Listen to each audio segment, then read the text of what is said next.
Top 5 seat? मला वाटतं जवळजवळ जे राजीवनं म्हटलं त्याच आहेत. ह्याच्यामध्ये मी अमरावतीची जागा ॲड करेन, ज्याबद्दल बरंच कुतूहल आहे, काय होतंय ते बघायचं आहे आणि त्यामुळे ती एक सुद्धा इंटरेस्टिंग जागा आहे आणि कोल्हापूर.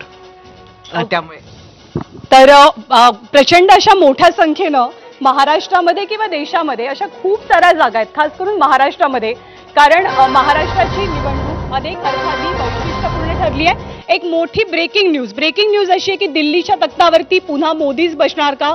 400 पारचा नारा मोदी खरा करणार का, की मोदींच्या विजय रथाला इंडिया आघाडी ब्रेक लावणार? खरं आणि क्षणाक्षणालाही उत्कंठा वाढते. 64 कोटी 20 लाख मतदारांनी कौल तर दिलेला आहे. काही क्षणामध्ये म्हणजे आता 1 तासापेक्षा कमी वेळ उरलाय आणि मतमोजणी सुरू होणार आहे. पहिले कल पुढच्या काही मिनिटांमध्ये, काही तासांमध्ये मग यायला लागतील आणि देशाच्या सत्ता संघर्षाचं गणित हे महाराष्ट्र ठरवणार आहे का? एक्झिट पोल तर समोर आलेला आहे, काटेकी टक्कर बघायला मिळालेली आहे. प्रत्यक्ष निकाल काय येत आहेत याबद्दल आपल्याला उत्कंठा आहे.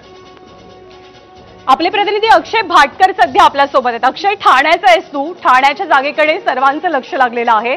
आता कुठला मतदारसंघ कव्हर करतोयस, कुठे आहेस, तिथली एक्साइटमेंट किती आहे, काय चित्र आहे?